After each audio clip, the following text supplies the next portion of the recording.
HOA president accused a black woman of trespassing at the pool, shocked to learn she was an FBI agent.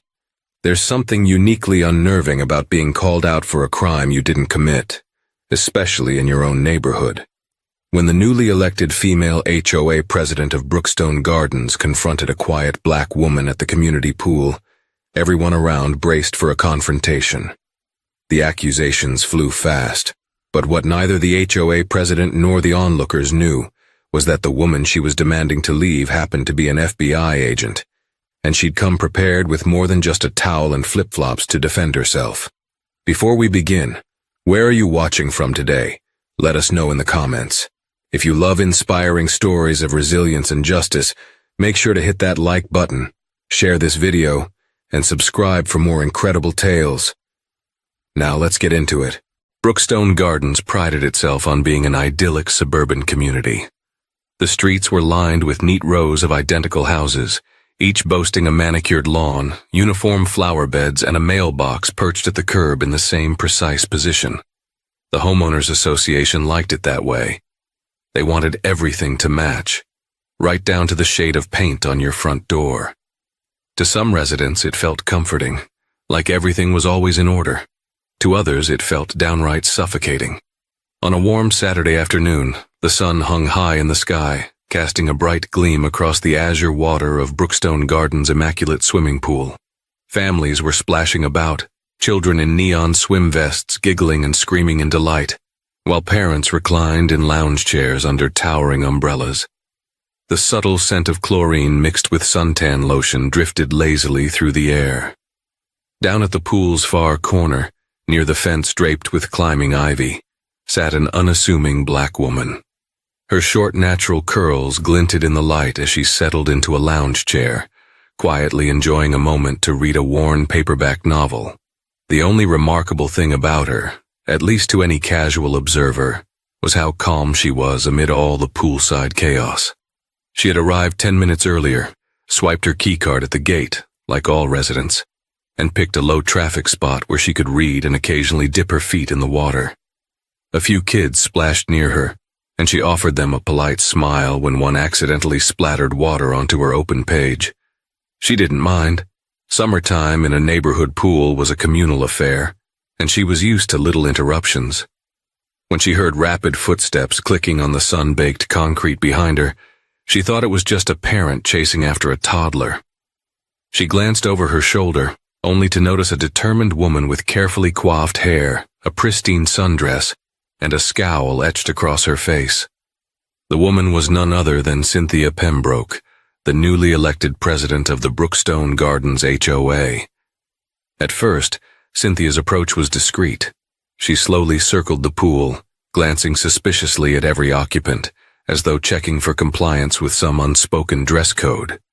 She paused at each cluster of residents, giving them cursory looks. Most people greeted her politely, but quickly returned to their sunbathing or conversations. The black woman, who we will come to know as Special Agent Avery Sullivan, sensed that Cynthia's gaze lingered on her longer than most. She looked up and met Cynthia's eyes, offering a small, polite nod. Cynthia tightened her jaw and moved on. Avery shrugged it off, focusing again on her book. The early pages had finally gotten interesting. She lost track of time and had nearly forgotten all about Cynthia's suspicious side-eye until a sharp tone pierced the ambient noise. "Excuse me, miss?" Avery lowered her book and peered up to see Cynthia standing over her with both hands placed on her hips. The older woman's nails were meticulously painted a soft peach, and her posture suggested she was used to being obeyed without question. "Yes?" Avery said evenly. "Do you live in this neighborhood?"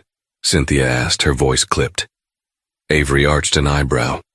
Normally one might expect a neighborly greeting, especially at a community facility, but there was no warmth in Cynthia's voice. It was the tone of an authority figure scolding a rule breaker. "Yes, I do," Avery answered, holding the woman's gaze. Cynthia pursed her lips. "Which address?" she demanded. Avery set her book down, noticing that a few nearby parents were glancing over, concerned. She sighed, not wanting to make a scene, but at the same time she disliked the idea of giving out her personal address to a stranger, HOA president or not. "I'm not comfortable sharing that information here in public," she said, trying to keep her tone measured and polite. "If you're with the HOA, can you check my name on file?" Cynthia's face tightened. "Don't get smart with me. This pool is for residents only. We've had trouble lately with trespassers from other neighborhoods sneaking in. I saw you swipe a key card, but that doesn't mean it was yours. Now either show me some proof or leave." A few kids splashed a bit quieter, sensing the tension. Their parents turned all attention to the confrontation unfolding. The older ones recognized an all too familiar situation playing out. A person in a position of perceived power was singling someone out because they didn't look right to her. Whispers began to spread across the deck. Avery took a moment to breathe. She didn't want to escalate things. She closed her novel and swung her legs off the lounge chair so she could face Cynthia fully. "My name is Avery Sullivan," she said. "I moved to this neighborhood about 3 months ago. I already emailed my updated registration to the HOA. If there's an issue, we can discuss it at the office, or you can verify my residency by checking the official list." Cynthia frowned, her skepticism radiating through narrowed eyes. "We'll see about that," she said sharply. Then, still planting her fists on her hips, Cynthia addressed the onlookers. "If you see anyone who looks suspicious or out of place, please let the HOA know. We want to keep our community safe." Some neighbors exchanged uncomfortable glances. No one stepped in just yet. They had seen Cynthia's controlling ways in the weeks leading up to her presidency. They were used to her micromanaging approach, but witnessing her single out Avery felt a shade more sinister. Cynthia turned her attention back to Avery, voice rising. "I'm not leaving until you prove you belong here." Avery pressed her lips together. She didn't want to draw more attention, but it seemed unavoidable. She reached into her beach bag for her keycard and the small slip of paper attached to it. It was the letter from the HOA confirming her membership. She held it out. "Here," she said calmly. "You can read for yourself." Cynthia snatched the paper, eyes scanning. There it was. Avery Sullivan, 183 Redwood Lane, member ID hash 56,847, expiration date 2 years from the current month. The letter was dated and signed by the HOA's administrative office. Perfectly legitimate, but Cynthia was not easily swayed. She handed back the paper with a sniff. "It's easy to fabricate these things. I'm going to cross-check your name in our database, and if it doesn't come up, I'll have security escort you out." Avery's posture stiffened. "I told you I live here. There's no need to cause a scene." Cynthia tossed a disdainful look. "I'm the HOA president. It's my job to protect our amenities from outsiders. You'll thank me later when you see how safe our neighborhood remains." Avery glanced around, noticing the hushed tension in the air. Children clutched the edges of the pool. Parents looked on uncertainly. It was clear no one wanted a confrontation, and yet here it was, being delivered on a silver platter by Cynthia's prejudice or paranoia. Maybe both. Without another word, Avery stood up. She didn't need to argue further in public. "Let's go check your database then," she said. She grabbed her towel and slipped on her sandals, aware of the stunned silence around her. But Cynthia held up a hand. "I'll check it myself. Wait here." Then, as if a passing thundercloud had interrupted a bright summer day, Cynthia strode away, leaving behind a pool deck that buzzed with uncomfortable murmurs. Avery, returning to her seat, slipped her phone out of the beach bag to see if she had any new emails. She mentally recounted the move-in process, making sure she had done all the steps to get her keycard validated. Her signature, her lease, the utility bills. Everything was properly documented. She was certain her membership was official. Deep down, though, she also bristled with anger. She had already introduced herself to some other neighbors. They were nice people. The board members of the HOA had never questioned her prior to Cynthia's election. This brand new president was making life difficult, seemingly targeting her without any real cause. 5 minutes later, Cynthia marched back, phone in hand, scowling. She had probably tried checking the digital system. Avery watched her with unwavering calm, preparing for whatever excuse Cynthia might conjure. The hush around the pool remained, as if everyone's summer afternoon had been paused, waiting for the final verdict of the self-proclaimed gatekeeper. Cynthia's voice rang out. "I can't find your name." The statement was loud enough to be heard across the deck. Her victorious smirk suggested she believed she had cornered Avery into admitting wrongdoing. Avery squared her shoulders, eyes locked on Cynthia. She knew that her membership was valid. "Then you must not be looking correctly," she said, refusing to let her frustration show. She tapped her phone, ready to pull up the confirmation email from the HOA's main office that she'd saved as well. "I have electronic proof, too. It's from the same day they mailed my membership card." Cynthia hesitated, but a small crowd of curious neighbors had begun to gather. They wanted to see if the new HOA president was telling the truth, or just being difficult. With a dismissive wave, Cynthia turned her phone so only Avery could see. The screen displayed the HOA membership directory, a broad search bar on top. "Type your name," Cynthia instructed, thrusting the phone at Avery. Her posture implied she didn't trust Avery not to manipulate anything else. So she was going to watch every letter Avery typed. Avery typed in her name carefully. Averyssullivan. She tapped search. A small spinning icon flickered, then a line of text. No results found. Cynthia's eyes flashed in triumph. "I told you, you're not in our system." Avery frowned. She was certain she'd done everything to register properly. "That's impossible," she muttered. "I've been receiving all the HOA newsletters, the monthly bulletins about lawn care, the invitations to the 4th of July event, everything." Cynthia shrugged with a self-satisfied air. "Well, it looks like you're not an official resident after all. You need to leave immediately." Avery stood, placing her phone carefully in her bag. The tension in her chest coiled tight. Part of her wanted to pull out her FBI credentials right then, to watch Cynthia's smug grin fall away in an instant. But Avery had learned patience in her line of work. She needed to see this through, gather the facts. Something was amiss.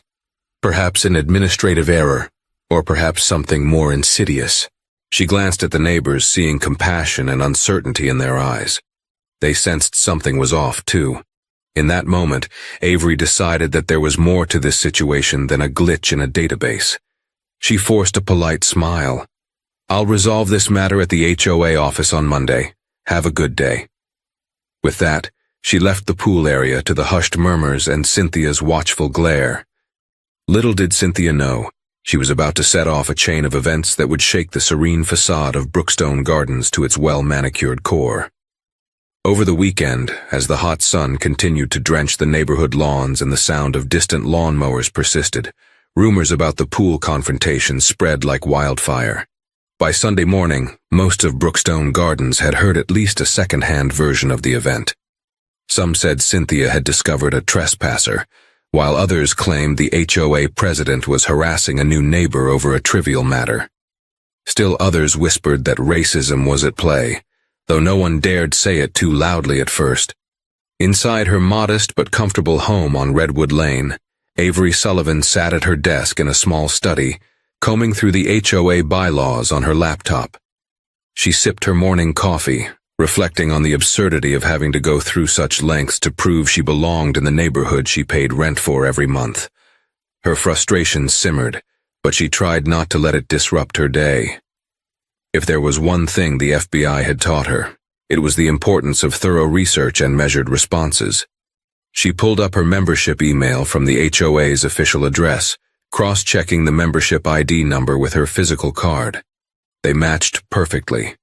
Next, she read through the official guidelines, scanning for any possible reasons she could have been purged or hidden from the directory. There was nothing that suggested it was standard policy to remove someone who had paid and signed a lease. Finally, she jotted down notes about Cynthia's behavior. Confrontational, seemingly suspicious of Avery on site. No attempt to politely verify by asking neighbors or staff. And the database not showing Avery's name. That last part bugged her the most. It indicated either a system error or the possibility that it was intentionally altered. She refused to jump to conclusions, but the seeds of doubt were there. While Avery delved into her fact-finding, Cynthia was busy making phone calls.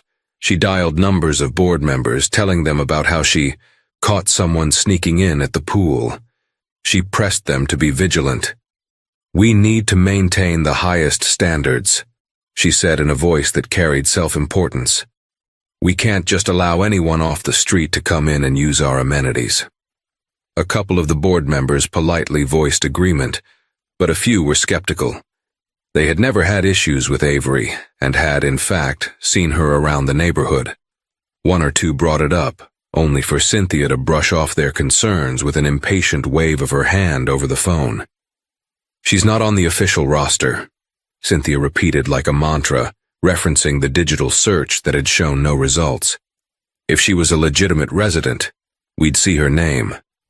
Sunday evening rolled around and the neighborhood prepared for the weekly trash pickup the next morning.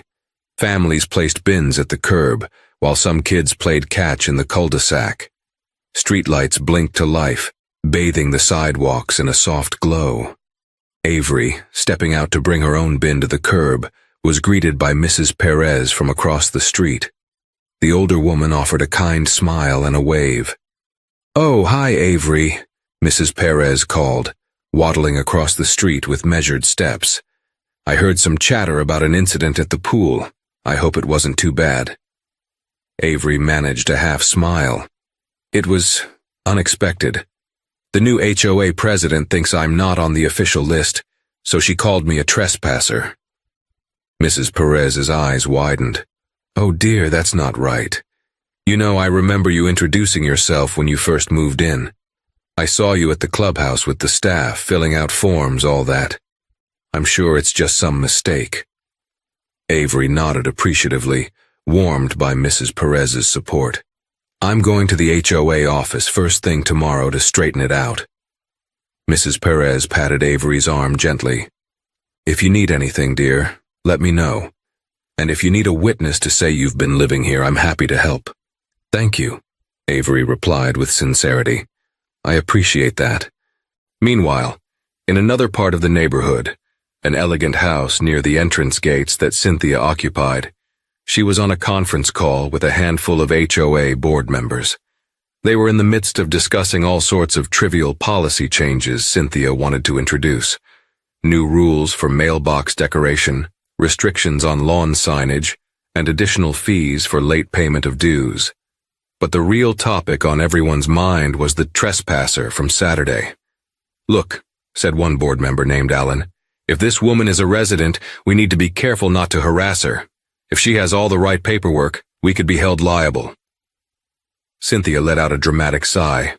"I've checked the system. She's not in it, and that's that. If she's some sort of con artist, we don't want to coddle her." The rest of the board members exchanged uncertain glances through their Zoom windows. They knew Cynthia could be difficult, but they also knew their HOA was under scrutiny for any kind of discriminatory practices. A wave of news stories about pool incidents across the country had put many boards on edge. They didn't want to be the subject of the next viral video.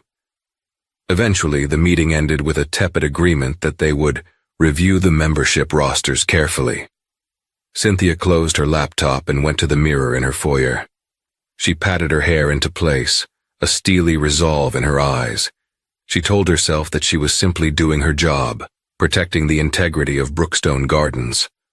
That night, Avery got ready for bed, half excited and half anxious about her morning appointment with the HOA. She laid out her paperwork meticulously, the lease agreement, the email confirmations, even her driver's license and a utility bill. She wanted to ensure there was absolutely no doubt she was a legitimate resident. The other item she placed carefully on top of the stack was her FBI badge. She rarely flashed her badge in any setting outside official investigative duties, but part of her was tempted this time. She had endured Cynthia's condescending, borderline racist attitude for an entire afternoon. She didn't want to brandish the badge as a threat, but she also knew that sometimes revealing her profession could bring a swift end to nonsense like this. Whether or not she'd actually do it, she wasn't sure yet, but she wanted it ready, just in case. Morning arrived with the sun streaming through parted blinds, painting the house in soft golden hues. Avery dressed in business casual attire, a crisp white blouse, black slacks, and comfortable flats. She slid her phone, keys, and neatly organized documents into a sleek messenger bag.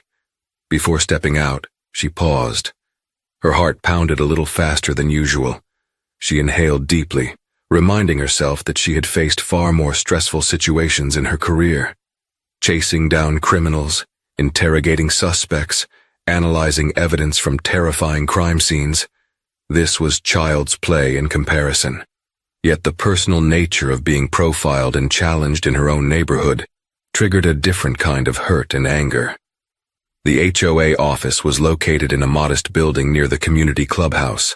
Normally, the staff handled mundane tasks, collecting dues, issuing announcements about holiday parties, printing pool passes, and so forth. As Avery approached the small brick structure, she noted how neat and sterile the exterior was. Flowers freshly pruned, walkway swept, a small American flag snapping in the breeze. It was so perfect and uniform that it almost felt like stepping into a set piece. Inside, the air conditioner hummed quietly, offering cool relief from the already sizzling sun. A receptionist with a warm smile and short gray hair greeted Avery. "Welcome to the Brookstone Gardens HOA office. How may I help you?" Avery explained her situation, placing the membership letter and additional documents on the counter. The receptionist's eyebrows rose in concern. "That's strange," she said. "Let me check the system." She tapped her keyboard, eyes darting across the screen. "We do have your name here in an older record. It shows you updated your address." Avery leaned forward slightly. "Then why did the new HOA president see nothing on her end?" she asked, her voice calm but laced with a demand for answers. The receptionist bit her lip. "I can't be sure. Let me dig deeper." She clicked through a few more screens. "The file is showing an edit date, interestingly enough, from just last week." "An edit date? Meaning someone changed something in my file?" The receptionist nodded hesitantly. "Yes, it looks like your status was set to inactive a few days ago, and all your fields were cleared out except your name. It was changed again yesterday, then put back to your original status this morning." Avery's pulse quickened. This confirmed her suspicion that something fishy was going on. So it was toggled off and then turned back on. By whom? The receptionist hovered over a small pop-up showing logs of administrative activity. She swallowed hard. "This is logged by user ID. The user ID is the HOA president's official login." Avery blinked, then let out a slow exhale. There it was. Cynthia had, for reasons unknown, intentionally deactivated Avery's record, effectively making it look like Avery didn't exist in the system. If Avery hadn't come in today, it might have stayed that way, fueling Cynthia's claim that Avery was an intruder. A swirl of questions churned in Avery's mind. Why would Cynthia do that? Was it purely prejudice or something else? She forced herself to remain calm. "Well, that explains it," she said, her voice sounding more steady than she felt. "Can you restore my file completely and mark it as active?" "Of course," the receptionist said, already typing swiftly. "We'll correct this immediately. And for the record, I'm sorry about this confusion. We've had all sorts of transitions since Cynthia took over. Maybe it's just an oversight." Avery pressed her lips into a thin line. Oversight or not, it felt deliberately malicious. But she only nodded to the receptionist. "Thank you. I appreciate your help." Outside the office, Avery's mind whirled. She had the evidence now. The next step was deciding how to use it. In her job, she had encountered people who wielded small amounts of power in harmful ways, but usually it wasn't so close to home. This was personal. She made a mental note to store screenshots and logs as proof. If Cynthia wanted a fight, Avery was prepared. And if necessary, Avery might not hesitate to let her see the badge.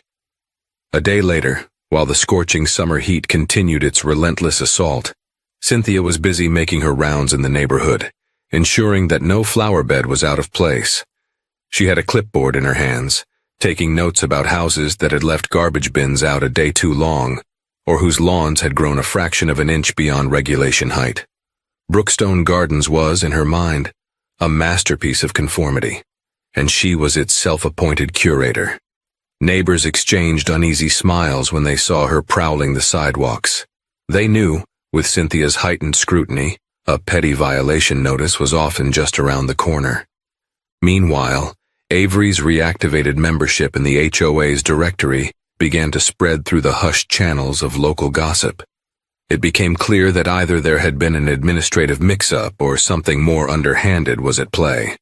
A few residents who were friendly with Cynthia approached her, tiptoeing around the sensitive topic. "Hey, Cynthia," started one of them, a middle-aged man named Drew. "I heard that new neighbor Avery actually is on the roster. The office fixed it. Maybe it was just a glitch?" Cynthia stiffened, glancing down at her clipboard. "I doubt it," she said curtly. "I personally searched the system. She wasn't in there. But apparently the logs say her membership was deactivated and reactivated," Drew continued. "They have records. She's definitely a resident." Cynthia forced a sweet smile, the corners of her mouth trembling. "Well, sometimes the database misbehaves. Anyway, we need to ensure that no one else tries to slip in. Let me just do my job, please. And if you see that woman using the pool again, just be cautious." Drew opened his mouth, then closed it. He recognized the deep grooves of stubbornness etched into Cynthia's face. There was no reasoning with her now. He nodded quickly and excused himself, leaving Cynthia muttering something about how safety is paramount. In the meantime, Avery found her daily life overshadowed by the tension at Brookstone Gardens. She'd arrived here wanting a peaceful environment, a place to recharge from her demanding FBI work. She'd chosen the neighborhood for its clean streets and seemingly respectful community. But Cynthia's presence loomed like a dark cloud over what should have been a restful sanctuary. Avery weighed her options, quietly let it go and just live her life, or confront Cynthia and make it clear that she was done being harassed. Part of her wanted to gather enough evidence and file a formal complaint. Another part wanted to simply reveal her FBI status, just to watch Cynthia's reaction. In the end, Avery's sense of integrity won out. She believed in taking the appropriate steps, rather than flaunting her authority. She planned to attend the next HOA board meeting, present the evidence of her membership tampering, and request an official apology. That would be the start. Wednesday evening, the neighborhood's weekly farmers market popped up near the clubhouse parking lot. Dozens of little stalls showcased fresh produce from local farms, tomatoes, peaches, cucumbers, as well as homemade baked goods and crafts. Residents wandered from stall to stall, sampling jam or admiring the crocheted blankets on display. The summer air was filled with the scent of strawberries and sweet corn. Avery strolled through the market trying to relax. She sampled a slice of peach from a jovial farmer, nodded at a few neighbors she recognized, and even bought a jar of local honey. The lively chatter and friendly ambiance were a refreshing reminder of what drew her to Brookstone Gardens in the first place. Before long, however, the mood shifted. She noticed a small gathering of people whispering and casting furtive glances her way. One or two had their phones out, as if texting updates. Cynthia, ironically, was absent from the farmers' market, presumably policing something else. Sensing an undercurrent of curiosity, Avery approached a group of neighbors she knew only by sight, a handful of middle-aged women sipping iced tea. "Hello," Avery greeted softly, offering a tentative smile. They paused, looks of mild surprise flickering on their faces. One woman, tall and lean, with short-cropped blonde hair, cleared her throat. "Hi, Avery, right?" "That's me," Avery said, noticing how they exchanged glances. "I just wanted to say hello. I'm still sort of new here and learning everyone's faces." "Oh, sure," said another woman, stirring her iced tea nervously. "I'm Marcia, this is Leah, and over there is Noreen. We live on the other side of Redwood Lane." "Nice to meet you," Avery said. Silence stretched awkwardly, so she gently pressed on. "I'm guessing you've heard about what happened at the pool." Marcia pursed her lips. Yes, it's all anyone's talking about. Cynthia's been telling people that you're still not properly registered, but a few folks said you sorted it out at the office. Avery nodded. I did. The system logs showed that my membership was deactivated by someone with administrative access. Noreen inhaled sharply. That's troubling. Leah swallowed, her gaze darting around as though checking if Cynthia might appear at any moment. Has the HOA apologized? Avery shook her head. No, not yet. That's why I'm going to bring it up at the next HOA board meeting. I think it's important that this doesn't happen to someone else. An uneasy hush fell over the group. Eventually, Marcia forced a smile. Well, I hope it all works out. We just want peace in the neighborhood. Avery let the conversation end on that polite but guarded note. She walked away, feeling the weight of half a dozen sets of eyes following her. Her phone buzzed in her pocket. A text from one of her co-workers at the bureau, reminding her about an upcoming case briefing. She sighed, remembering that outside of Brookstone Gardens, a larger world full of genuine threats and crimes awaited her attention. Yet here she was, embroiled in petty HOA drama. Later that evening, Avery retreated to her home to pore over case files for her actual job. She spent a couple of hours immersed in notes regarding a white-collar investigation. The methodical process of connecting clues was oddly soothing, reminding her of the sense of control and purpose she found in her work. As she closed out the files for the night, her eyes landed on a smaller folder at the edge of her desk. A folder she'd started compiling specifically about Cynthia. Inside were printouts of emails regarding Avery's membership activation, screenshots from the HOA system logs, and a few notes on Cynthia's interactions with other neighbors. It wasn't an official FBI investigation, of course, just Avery being thorough. Part of her recognized she could escalate if it became necessary.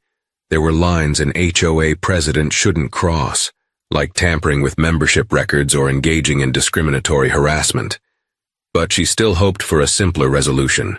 Meanwhile, across the manicured lawns in Cynthia's house, lights burned late into the night. She sat in front of her laptop, scanning through neighborhood security footage.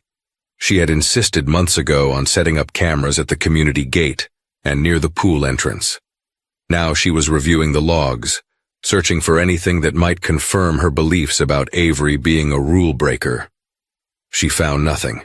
The videos showed Avery swiping her valid key card at the pool gate, calmly entering and minding her own business.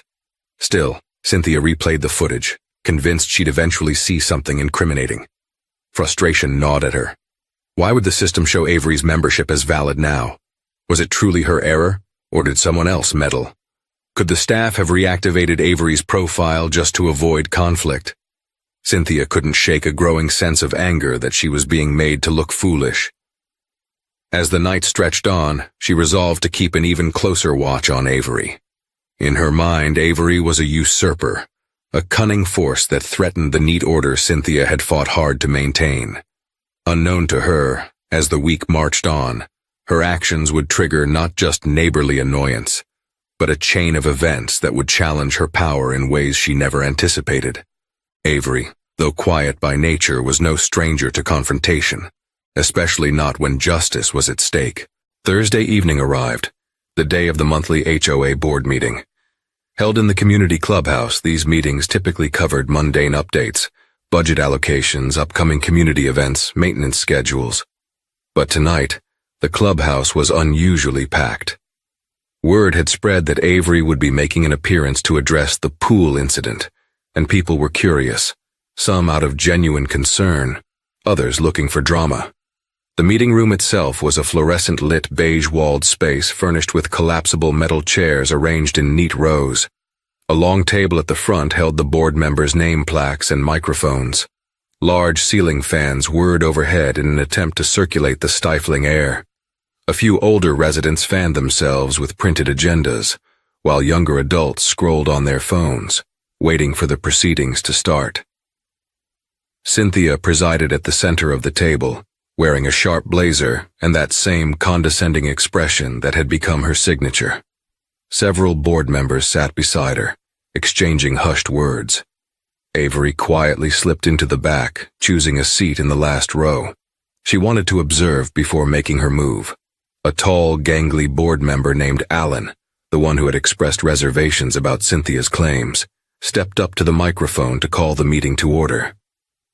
"Good evening, residents of Brookstone Gardens," he began. "We'll start with our usual agenda items. Please hold any community concerns or questions until the open forum at the end." The meeting unfolded as expected. Updates about landscaping budgets, a discussion on repainting the clubhouse, talk of the upcoming summer barbecue event. Each point in the agenda was ticked off methodically, with Cynthia chiming in periodically to remind everyone about new, stricter guidelines on yard decor. A few residents rolled their eyes but stayed silent, for they'd grown accustomed to her micromanaging. Finally, Alan announced, "We're now opening the floor to residents who wish to bring up any concerns or issues." A murmur drifted through the crowd. A couple of people glanced at Avery. Others fidgeted in their seats. A tall woman with curly gray hair stood up first. "I want to address the continuing problem of stray cats in the neighborhood," she said. And for the next 5 minutes, the board tried to discuss ways to handle feral cats humanely. Avery tapped her foot, waiting patiently for her turn. Next, a younger man raised a question about installing speed bumps on a particular street. That too spurred a brief debate. Cynthia nodded with a tight smile, taking notes on her clipboard. When that issue concluded, Alan scanned the room.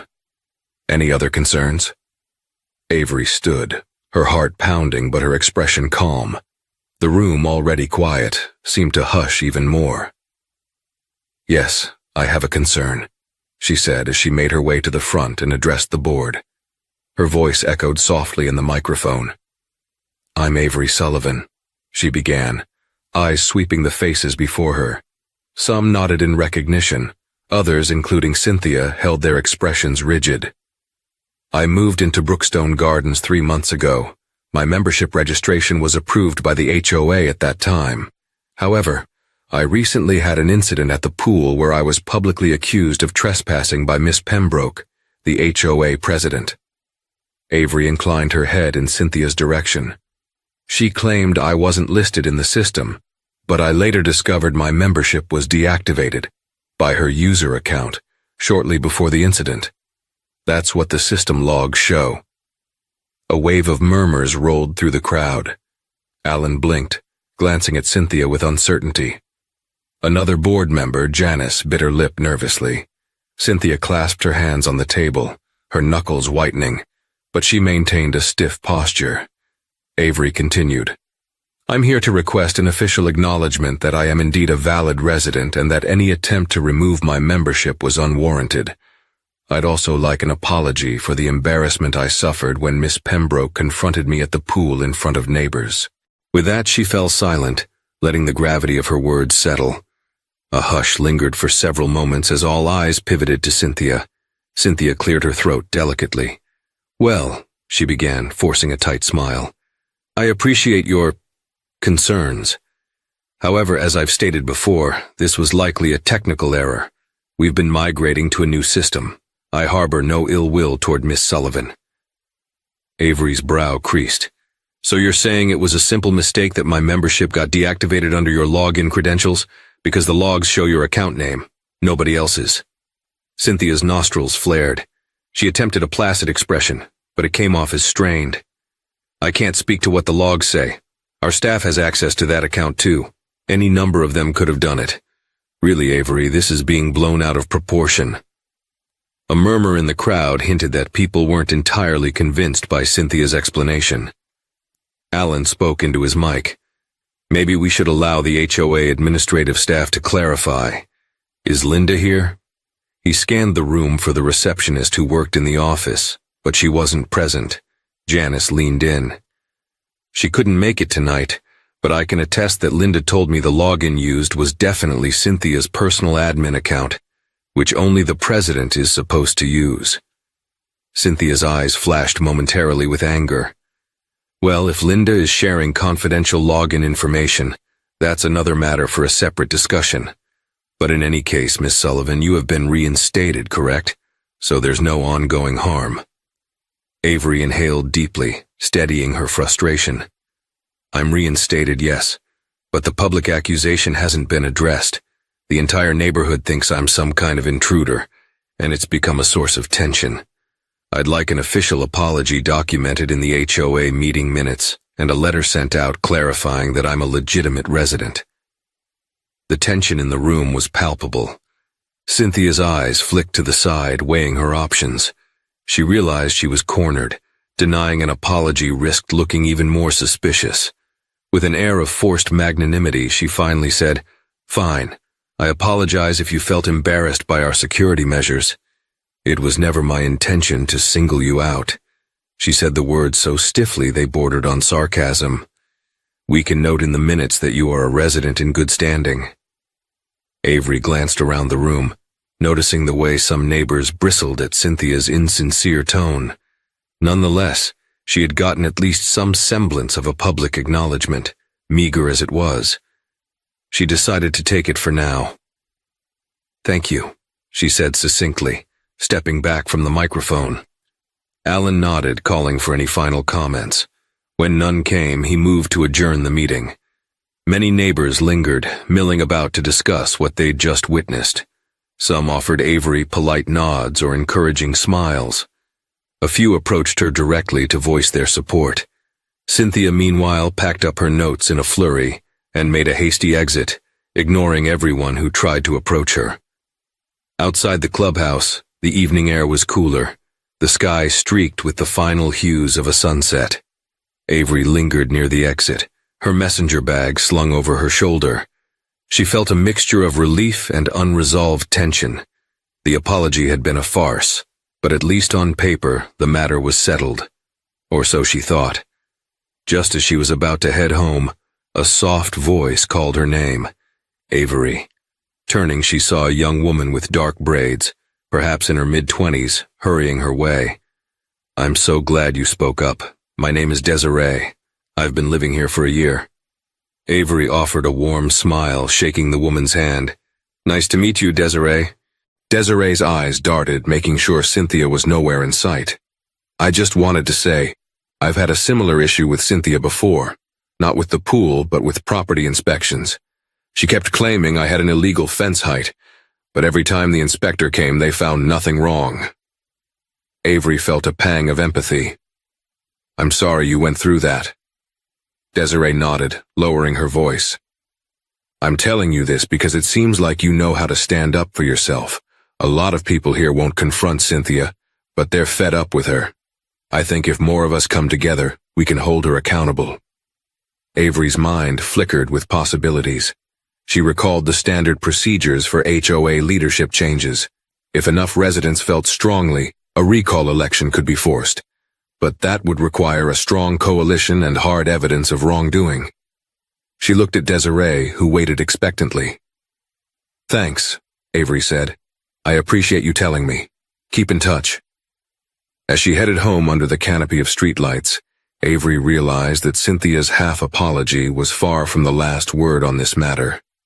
A bigger storm might be brewing in Brookstone Gardens, and if it arrived, Avery knew she wouldn't stand on the sidelines.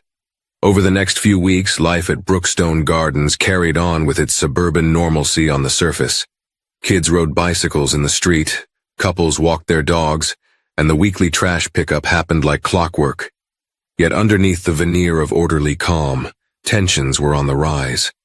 A loose network of neighbors who felt wronged by Cynthia began to reach out to Avery in private. They each had stories of petty harassment, fines that seemed unwarranted, or instances where Cynthia used her position to violate boundaries. Avery listened carefully, sometimes taking notes. Though she didn't plan on spearheading a rebellion, she realized she'd become an informal focal point for discontent. A day later, on a bright Friday morning, Avery stepped into her yard to find a pink slip of paper taped to her front door.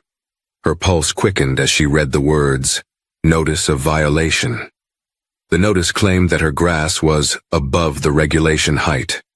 Avery stared at her lawn, which had been mowed just the previous weekend. It looked neat enough by any reasonable standard.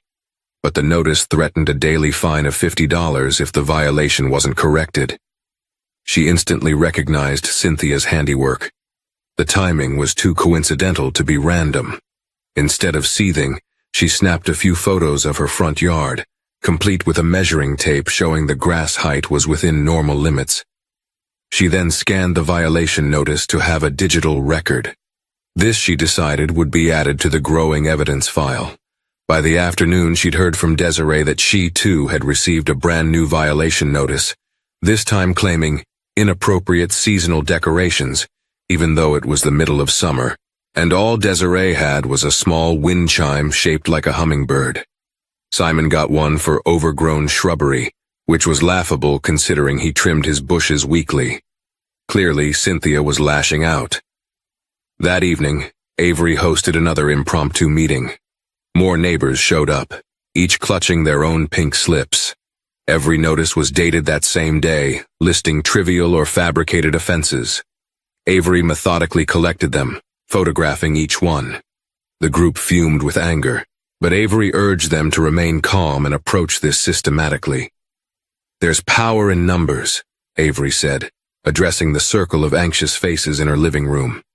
"We can respond to these notices in writing, disputing them with evidence. If we all stand together, Cynthia can't single us out so easily. And this also builds our case for a recall election." Mrs. Perez nodded emphatically. "Yes, let's do it. She's gone too far." Desiree stared at her wind chime violation. "She can't fine all of us if we're united." That night, Avery drafted a template letter to dispute the violations, referencing the specific sections of the HOA bylaws that contradicted Cynthia's claims. She left spaces for neighbors to fill in their own details, add photos, and sign. It was a practical way to push back. Every neighbor who used that template would have a consistent, cohesive response that challenged Cynthia's tactics. Outside, streetlights illuminated the quiet roads of Brookstone Gardens, where sprinklers clicked rhythmically across lawns. Inside Avery's home, an undercurrent of rebellion was stirring. By midnight, Avery had a folder full of electronic documents from no fewer than 20 residents, each detailing Cynthia's suspicious or malicious actions. Saturday morning dawned, bringing with it scorching temperatures that had neighbors scurrying for air-conditioned comfort. Avery spent the day indoors, analyzing the compiled evidence. The testimonies were mounting. A pattern emerged. Cynthia frequently targeted residents of color, older individuals who couldn't fight back, and anyone who challenged her authority. In some cases, she invoked fines or rules not written anywhere in the HOA guidelines. In others, she used minor mistakes, like a trash bin left out too long, as a pretext for repeated harassment. As Avery read through these accounts, her jaw tightened. A memory surfaced, one of her earliest days at the FBI Academy, where an instructor had said, "Abuse of power can happen in the smallest corners of society. It's up to conscientious people to shine a light on it." She felt a righteous anger stirring, the same fire she'd harness when building a rock-solid case against a dangerous criminal. The following Wednesday evening, a much larger gathering took place, this time at a neighbor's spacious backyard. A group of nearly 30 residents attended, representing a broad cross-section of Brookstone Gardens. The atmosphere crackled with a mixture of excitement and determination. People sipped cold beverages and murmured in clusters while Avery stood near a table piled high with documents and pens. Desiree opened the informal meeting by welcoming everyone and explaining the recall process. "We need a majority of the homeowners to sign the petition. We already have over half of the total households interested, but we want more. Once we're confident we have enough signatures, we'll submit it to the board." Avery then took the floor, carefully summarizing the evidence they'd compiled. Cynthia's pattern of issuing bogus violations, tampering with membership statuses, and selectively enforcing rules. The group listened intently, and a ripple of indignation spread through them. Many nodded, seeing how Cynthia's behavior was more than mere annoyance. It was a systematic abuse of power. Afterward, residents stepped up to sign their names on the official petition. Some approached Avery privately, offering additional stories or evidence, By the end of the evening, they had far surpassed the required majority. Everyone left with instructions on how the recall would proceed, a new sense of optimism lighting their faces. They had faced Cynthia's intimidation and found strength in unity. That night, Avery collected the petition forms and carefully scanned each one into a digital file. She stored them in multiple secure locations. Her laptop, a cloud drive, and even a USB stick she kept locked up. Experience had taught her to always have backups. Early the next morning, before Avery could even deliver the petition to the board, something unexpected happened. A rapid knock sounded at her front door. She opened it to find two uniformed police officers standing on her porch. One had a stern look, the other held a piece of paper, a search warrant. "Good morning, ma'am," said the first officer. "I'm Officer Daniels. We have a warrant to search your property for suspected stolen HOA funds. We received a tip that you might be in possession of embezzled funds from the Brookstone Gardens HOA. Avery's jaw dropped. "What?" she exclaimed, her mind racing. "That's absurd. I have no association with the HOA's finances." The second officer shifted awkwardly. "We understand, ma'am, but we have to follow procedure. May we come in?" Avery stepped aside, heart hammering. She watched, stunned, as the officers began methodically searching her living room, kitchen, office. One officer tapped away on a device, presumably scanning for digital evidence. They found nothing, of course. Avery was meticulous in her finances and had never touched any HOA funds. She asked to see the warrant details and quickly discovered the complainant's name, Cynthia Pembroke. While the officers searched, Avery calmly explained who she was, presenting her FBI credentials. The officers exchanged startled glances. That changed the dynamic instantly. They realized they were dealing with a federal agent. Avery maintained her composure, but inside, anger flared at Cynthia's desperate move. "We're sorry, Agent Sullivan," Officer Daniels said after the fruitless search. "We had to respond to the complaint. The judge granted the warrant based on a sworn statement from Miss Pembroke that there was probable cause you'd stolen HOA money. Obviously, we found nothing." Avery nodded grimly. "I understand you're doing your job. Thank you for being professional." As soon as the officers left, Avery sank into her couch, shaking with a mix of rage and disbelief. Cynthia had escalated the battle to an entirely new level. Filing a false police report was a serious offense. Avery picked up her phone, her hands still trembling, and called the local precinct. She spoke to a supervising officer, making sure to document the incident. Her next calls were to her FBI supervisor and an attorney acquaintance. Cynthia had just crossed the line from petty harassment into criminal territory. By midday, the news of the police search spread throughout Brookstone Gardens. Several neighbors reached out to Avery in shock. Desiree came over looking stricken. "I can't believe Cynthia would go that far," she breathed. "Are you okay?" Avery exhaled slowly. "I'm fine, just furious." She explained how Cynthia filed a fraudulent tip, leading to the search. Desiree's expression darkened. "We need to finalize the recall immediately. This is insane." Avery agreed. "Yes, let's do it today." Within hours, Avery and a group of neighbors marched into the HOA office armed with their petition. They went straight to Alan, who looked both surprised and relieved to see them.